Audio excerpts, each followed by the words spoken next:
Mayank aquaculture के founder और NFDB governing body सदस्य डॉक्टर मनोज M शर्मा की बड़ी चेतावनी। युद्ध के कारण अंतर्राष्ट्रीय बाजार में झींगे की मांग और दाम दोनों धराशायी हो रहे हैं। इस मुश्किल घड़ी में भारतीय किसान अपना मुनाफा कैसे बचाए? सुनिए डॉक्टर शर्मा का विशेष विश्लेषण। नमस्ते, ग्रीटिंग्स।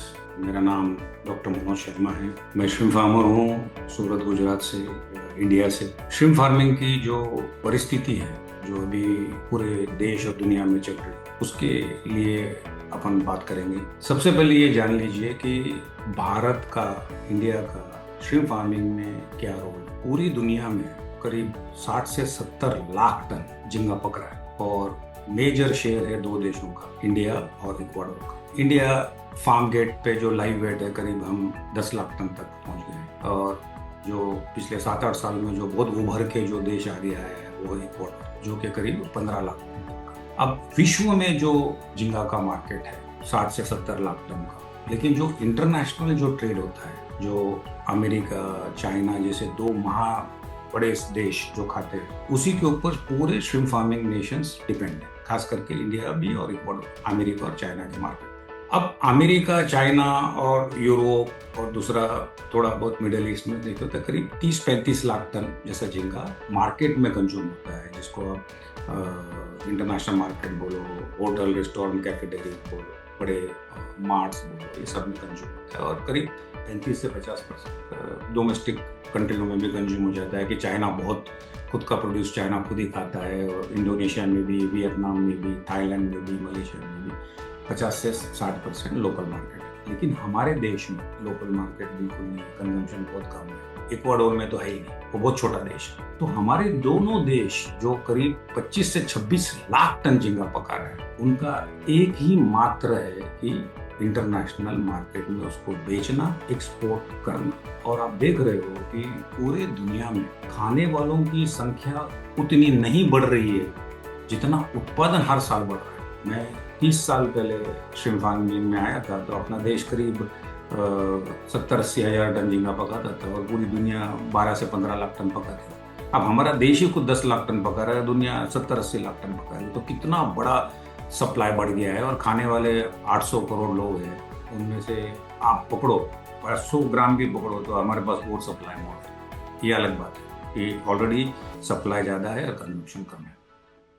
अब सिचुएशन देखो, इंडिया की बात करते हैं। हम 2010 तक मोनोडोन कंट्री थी, 70-80 हजार टन झींगा पकाते थे। जैसे ही 2010 में बेनामी आया, हम दिन दुगुना रात चौगुना बेनामी श्रिम्प फार्मिंग को बढ़ाते गए। मोनोडोन में 150-200 दिन लगते थे क्रॉप को, इसमें तो 90 दिन, 120 दिन में झींगा पक रहा था। और खूब पूरी इंडस्ट्री ने बहुत धूमधाम तरक्की करी। और जिसको मैंने कहीं मेरे कार्यक्रम में बोला कि बेनामी सुनामी आने के जैसा है, कि हम 2010 में 1 लाख टन, 2012 में 2 लाख टन, 2013 में 3 लाख टन, ऐसा करते करते 17-18 में हम 7-8 लाख टन पहुंच गए। लेकिन जैसे प्रोडक्शन बढ़ा 2017 के बाद, हमको इसके बीमारियों का भी सामना करना पड़ा, वाइट स्पॉट का, वाइट फीसेस का, वाइट गट का, EHP का। और फार्मर्स का फेल्योर रेट बढ़ता है, 25% से 30%, 45% तक फेल्योर बढ़ता है। अब ये फेल्योर बढ़ने से उत्पादन खर्च किसानों का बढ़ा और इंटरनेशनल में भाव कम हुआ। तो 2017 से 2020 तक जो डिसीज ने जो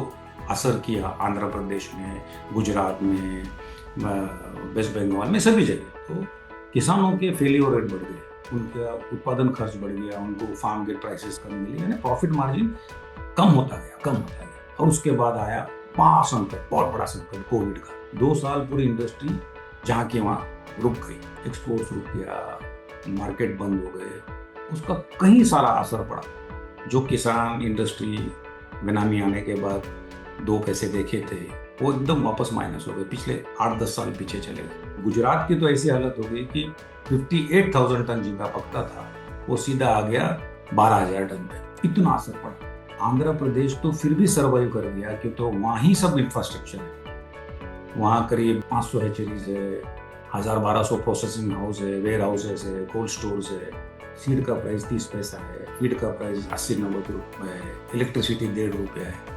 तो आंध्रा के कंपेयर में अदर स्टेट्स का उत्पादन खर्च ज़्यादा ही है, 80 रुपये, 50 रुपये ज़्यादा है। तो वो एक अलग समस्या। कोविड में हम निकले ही 2022 में 23 में थोड़ा कुछ इंडस्ट्री अच्छा करना चालू किया तो यूक्रेन वॉर चालू हो गया, यूक्रेन रशिया का वॉर चालू हो गया। यूक्रेन रशिया के वॉर में सबसे ज्यादा फिर किसी को नुकसान हुआ तो किसानों को नुकसान हुआ, फार्मर्स को नुकसान हुआ। इसलिए मैं बार बार बोलता हूँ, जो भी लोग मुझे सुन रहे हैं, कि भाई ये पूरी इंडस्ट्री का बैकबोन किसान है, श्रिम्प फार्मर है। ये बचेगा, ये कमाएगा तो पूरी वैल्यू चेन में पूरी इंडस्ट्री कमाएगी। लेकिन बहुत कम लोग इस बात को समझ रहे हैं। डिसीज आया तो किसान मरा, कोविड आया तो किसान मरा, यूक्रेन रशिया के वॉर में किसान की तकलीफ हुई। अब उसके बाद अमेरिका जो हमारा 50% मार्केट है, ट्रम्प साहब ने टेरिफ और ट्रबल बढ़ा दिया, 58% तक ड्यूटी लेके गए। 2025 उसमें बिगड़ा। अब जब हमारे सरकार ने बहुत सारा अच्छा काम समझाने के बाद, कई दिनों के परिश्रम के बाद, चर्चाओं के बाद अमेरिका सरकार को मना के ड्यूटी रिड्यूस करके 26% पे लाई, लोगों में थोड़ा एनर्जी आई, किसानों को लगा कि भाई चलो अब अच्छे दिन आएंगे, कुछ और अच्छा होगा। कि आप देख रहे हो महीने भर से इजराइल अमेरिका ने ईरान पे हमला कर दिया। आज सवेरे की न्यूज़ मैंने पढ़ा तो क्रूड ऑयल 50% 100% बढ़ने वाला है। अब ऐसे वॉर सिचुएशन में फिर क्या होगा? फ्यूल प्राइस बढ़ेंगे तो फीड प्राइस बढ़ेगा, ट्रांसपोर्टेशन प्राइस बढ़ेगा, एनर्जी कॉस्ट वहाँ पे बढ़ेगा। हम पूरे 100% एक्सपोर्ट पे डिपेंड है, इसीलिए सी फ्राइट बढ़ेंगे। $8,000-10,000 तक कंटेनर का रेट जाएगा। तो ये पूरा असर फिर वापस वही होगा कि किसानों को कम रेट मिलेगा। जो किसान 40 से 50% बीमारियों की समस्या से जूझ रहे हैं, ऑलरेडी उनको इतना उस पर असर हो रहा है। उसके बाद पिछले 7-8 साल से हर बार तालाब में माल डालने के बाद दिन का चैन, रात की नींद खराब करना, तो ये बहुत बड़ी समस्या है। अब हमको मालूम नहीं है कि आगे और क्या होने वाला है, ऐसे कहीं क्या क्या क्या समस्या आने वाले हैं। तो एज ए किसान, एज ए इंडस्ट्री एक्सपर्ट, मेरे दिमाग में 10 साल से चर्चा चल रही है। मैं पूरी दुनिया में घूमता हूँ, कहीं लोग मुझे अलग अलग देशों में बुलाते हैं बात करने के लिए। तो मैंने देखा है दुनिया में कि भाई हमारा बहुत ज़्यादा एक्सपोर्ट डिपेंडेंसी है, वो हमारे लिए आज घातक बन रही है। सिर्फ 2 देश को, America, China, Europe, America, China, Europe. अब हमको मालूम है क्या कि ये वॉर चालू होने वाला था? हमको अभी कोई भविष्यवाणी है क्या कि अगले रोग क्या आने वाला है? मेरे कई दोस्त हैं इंडस्ट्री में जो मेरे से शायद एक मत नहीं है, या वो मानते नहीं है कि डोमेस्टिक मार्केट का इंडिया में पोटेंशियल है। बहुत से लोग मेरे को बोलते हैं कि अरे डॉक्टर शर्मा क्या बात कर रहे हो, हमारी तो पूरा इंडस्ट्री का डिजाइन एक्सपोर्ट का है।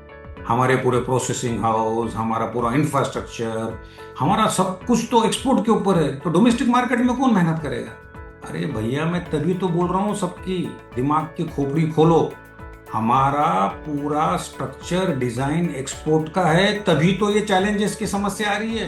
पूरी दुनिया में एक्सपोर्ट का ही तो प्रॉब्लम आ रहा है, और हम वही बात बोल रहे हैं कि our strength is for export. अरे वही तो हमारा वीकनेस हो गया है। जिस देश के अंदर 150 करोड़ लोग हैं, 75% नॉन वेजिटेरियन है, करीब 100 करोड़ के करीब लोग। अरे सैटरडे संडे कोई बर्थडे पे, कोई पार्टी पे 500 ग्राम झींगा खाएंगे तो हमारे देश में काया पलट जाएगी। कई लोग मुझे बोलते हैं कि इसमें बहुत टाइम लगेगा, 5 साल लगेगा, 10 साल लगेगा। अरे 2015 से मैं चिल्ला रहा हूँ, झींगा लाला डोमेस्टिक मार्केट। देखो शर्ट तक, आत्मा पे, दिल पे, दिमाग पे सिर्फ झींगा लिख दिया मैंने। 10 साल से एकांकी लड़ाई सिंगल लड़ रहा हूँ, डोमेस्टिक मार्केट, झींगा लाला डोमेस्टिक मार्केट। आज मुझे 10 साल हो गए। अगर से कुछ लोग समझते, अरे मेरे को सही समय पे साथ देते, तो आज शायद अलग परिस्थिति होती। जिस देश के अंदर दूध उत्पादन के लिए दूध का नारा दिया, तो अमूल और डेयरी मूवमेंट ने पूरी दूध की नदियां बहा दी। बीवी राव साहब ने संडे हो या मंडे रोज खाए अंडे का नारा दिया। आज कहां पहुंच गई पोल्ट्री इंडस्ट्री?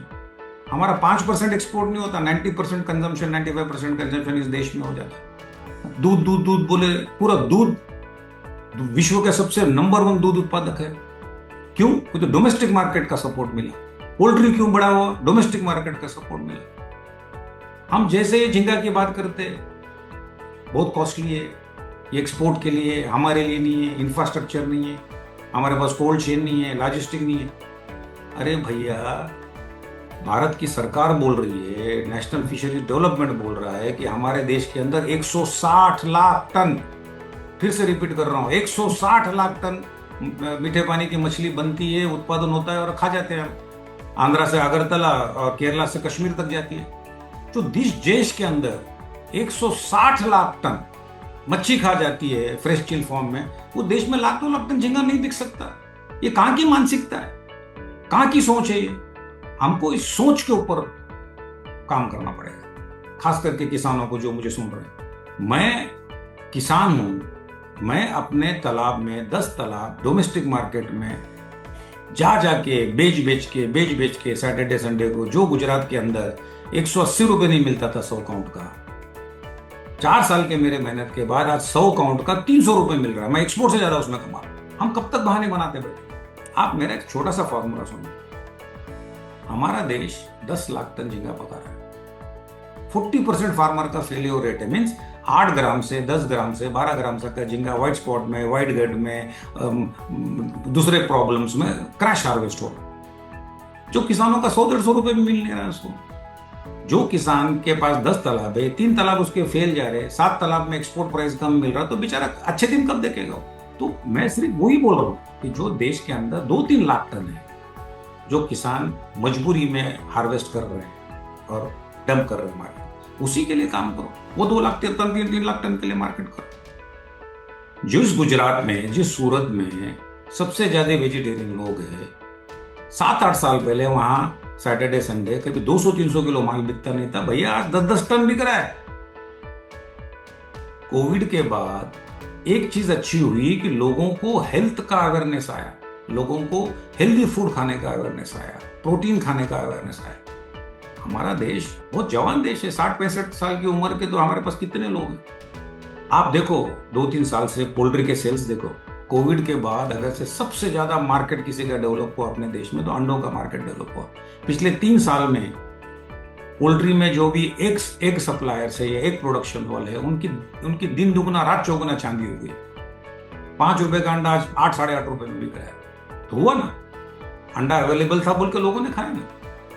जो एक्सपोर्ट का माल हमारा USFDA, European approved, highly traceable, super quality का झींगा है जो एक्सपोर्ट हो रहा है, उसमें हमारी देश के किसान और हमारे श्रिम्प फार्मिंग इंडस्ट्री तकलीफ से गुजर रही है। अगर से इतना अच्छा प्रॉन, इतना अच्छा श्रिम्प हमारे लोगों को खाने को मिलेगा, तो समस्या ही खत्म हो जाएगी। कब तक हम डिपेंड करेंगे, कब तक भविष्यवाणी करेंगे? कितनी बार हम ज्योतिष भविष्य देखते रहेंगे कि भाई कब मार्केट सुधरेगा, कब ये वॉर सिचुएशन सुधरेगी? होते रहने वाला है ये। तो अब 200 देश है, आपस में लड़ते रहेंगे, झगड़ते रहेंगे, पीस बनाते रहेंगे, दोस्ती यारी करते रहेंगे, ये समस्या तो चलती रहेगी। लेकिन पिछले 10 साल के रिकॉर्ड में 2018 के बाद 50-60% भारत के झींगा किसानों ने पैसा बनाया और कमाया।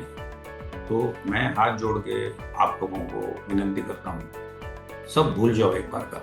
चुप डिबेट के लिए कि भाई एक्सपोर्ट इंडस्ट्री है, कुछ होने वाला नहीं है डोमेस्टिक मार्केट का, ये तो खाली कल्पना है, वो मनोज शर्मा पागल है, कुछ भी बोलते रहता है डोमेस्टिक मार्केट डेवलप। मेरे किसान भाइयों, मेरे खुद के 100-150 तालाब है।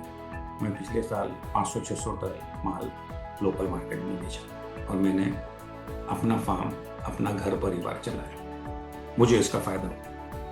आप जो लोग सुन रहे हो, जिनके पास भी 10-10 तालाब है, 2-3 तालाब में बेनामी 10 ग्राम, 12 ग्राम का, 15 ग्राम का पका के लोकल में सैटरडे संडे बेचना चालू करो। आपके फेल्यूर रेट कम होंगे, आप अच्छा करो। अब ये बात हुआ, रोने धोने वाली बात हुई कि भाई तकलीफें हैं, समस्याएं हैं, लेकिन अब इसका उपाय क्या है? चलो मान के चला कि ये वॉर सिचुएशन चलेगी। ये मैं इसलिए बोल रहा हूँ कि तो बहुत सारे लोग जो बोल रहे हैं कि ठीक है मनोज भाई, तुमने समस्या की बहुत बात करी, तुमने बहुत बोले, अब करना क्या है?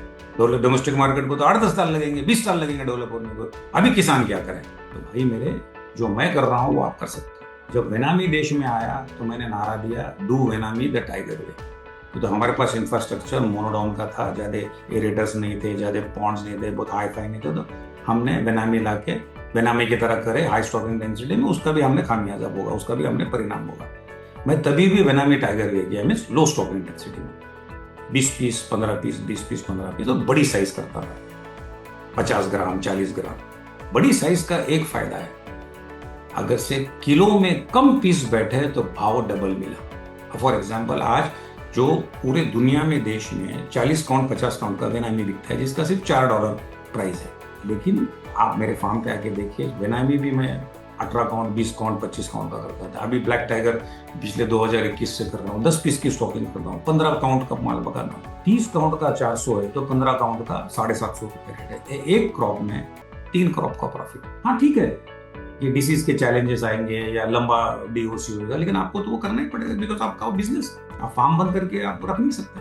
फार्म बंद करना 1 साल, तो वो तो आपको 10 साल पीछे लेके जाएगा। पूरी मशीनरी खराब हो जाएगी, इलेक्ट्रिसिटी के पॉइंट पूरे रस्टिंग हो जाएंगे, इंजन जहाँ के वहाँ जाम हो जाएंगे, पूरा फार्म खराब हो जाएगा, पूरी मट्टी खराब हो जाएगी। तो आपको तो करना ही है, चाहे वॉर सिचुएशन हो या बीमारी की सिचुएशन हो, ओवर सप्लाई का, आपको तो इसमें काम करना है, आपको इसमें जिंदा रहना। तो ऐसी परिस्थिति में मैं किसान जो मुझे सुन रहे हैं, what the best way to do, stocking कम करो, बढ़िया सीड सेलेक्ट करो, बढ़िया सा पॉन्ड प्रिपेयर करो, अच्छे से अच्छा फीड खिलाओ, और झींगे को आप डबल साइज करो। 20 ग्राम का बेच रहे हो तो 30 ग्राम करो, 30 का बेच रहे हो तो 40 ग्राम करो, 40 का कर रहे हो तो 50 ग्राम करो। जो बेनामी कर रहे हो वो बड़े साइज में, प्रीमियम साइज में लेके जाओ उसको। Don't produce the run of the mill. सभी 15-20 ग्राम का पका रहे हो, आप मत पकाओ, आप थोड़ा कुछ हट के करो। जैसे कि पूरे गुजरात में लोगों ने मुझे बोला था कि ब्लैक इज ब्यूटीफुल और ब्लैक विल बी बैक। मैंने ये 2011-12 में ही बोला था। लोग हंसे, बोले यार पूरी दुनिया बेनामी कर रही है, मनोज भाई की उम्र हो गई, शायद दिमाग काम नहीं कर रहा, अभी कहाँ ब्लैक टाइगर आएगा। देखिए आज गुजरात में 100% ब्लैक टाइगर हो गया, और पिछले 2 साल से हर वो किसान जो ब्लैक टाइगर कर रहा है उसने 2 पैसे कमाए। आज आंध्रा के कहीं कोस्टल एरियाज में वापस ब्लैक टाइगर आ रहा है, वेस्ट बंगाल में ब्लैक टाइगर वापस आ रहा है, उड़ीसा में आ रहा है, महाराष्ट्र में आ रहा है। कि तो वही आंसर है। पूरी दुनिया में जहां 60 लाख टन बेनामी पक रहा है, वापस हम बेनामी पका के क्या करेंगे? उसी लाइन में जाके भीड़ में खड़े हो जाएंगे कि भाई लो हमारा झींगा लो, हमारा झींगा लो, हम पे दया करो, हमारा झींगा लो। भाई हमको कुछ हटके करना पड़ेगा।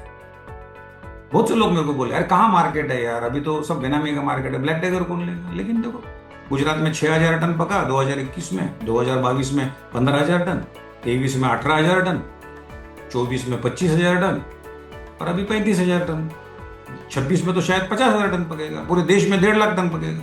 तो हमारा जो नेटिव स्पीसीज वो कैच कर रहा है वापस।